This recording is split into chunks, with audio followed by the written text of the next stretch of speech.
Sir नमस्कार. नमस्कार. नाव हेमंत रघुनाथ घारे. आता आपण तुमच्या या भाताच्या शेतामध्ये उभे आहे, बरोबर आहे? 120 दिवसाचं झालं सर. तुम्ही आता SCT वैदिक किती दिवसापासून वापरता? आता सर तिसरं वर्ष आहे आपलं. पूर्ण हार्वेस्टिंगला आलेले. ह्या वर्षी पावसाचं प्रमाण पण जास्त होतं. असे लोकांचे भात झोपले पूर्ण पडले तर आपलं तसं कुठल्याही प्रकारचं नुकसान झालेलं नाही. थोडे इकडे तिकडे जर गेलो ना तर पूर्ण पाणी साचलेले. ज्या ज्या शेतामध्ये असं बघितलं ना पाणी साचले ते पूर्ण असेच भात पडून गेले. पण आपल्याकडे एवढं पाणी साचू नाही का, पण अजूनही आपलं असं भात असं नाही का कमकुवत वाटत नाही. अजून शेतामधून पाणी वाहते पण असं काहीच त्याच्यावरती प्रभाव न झालेला. युरिया टाकेलच नाही भाऊ. बागायत केलं ना आम्ही, बागायताला टाकलं नाही, भाताला पण टाकलं नाही. आम्ही त्याला बोलत होतो, म्हणले तू का आम्हाला जा, आम्ही युरिया आणून टाकून देऊ म्हणून मी भात उपटून फेकून देईल. आम्ही टाकलंच नाही. आता पाहिलंय ना ते नाही, मग म्हणतात नाही चांगलं भात होते. खाली शेजारी ना आमच्या अंडी लावले त्याच्यावर रोग गेलाय. ते भात एवढे शेजारी सोंगले ना तिला रोग होता, पण हे रोगच नाही गेला. म्हणजे या वर्षी समाधानी समाधानी मी एक गॅरंटेड हे सांगू शकतो की जर तुम्ही विदाऊट रासायनिक खतांचा जरी तुम्ही शेती केली ना तरी 100% अशी होऊ शकते. असं सातत्य पाहिजे.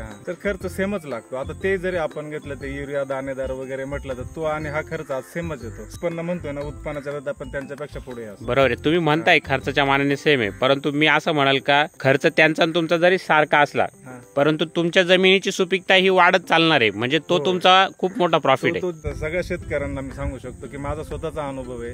तुम्ही 100% SCT वैदिक सोबत या आणि हे तुमच्या समोर जिवंत उदाहरण आहे नाही का. 3 वर्षापासून करतोय. 100% याच्यामध्ये होऊ शकतं याची गॅरंटी देतो मी. सगळ्यांना सोबत. खरे बरं, धन्यवाद.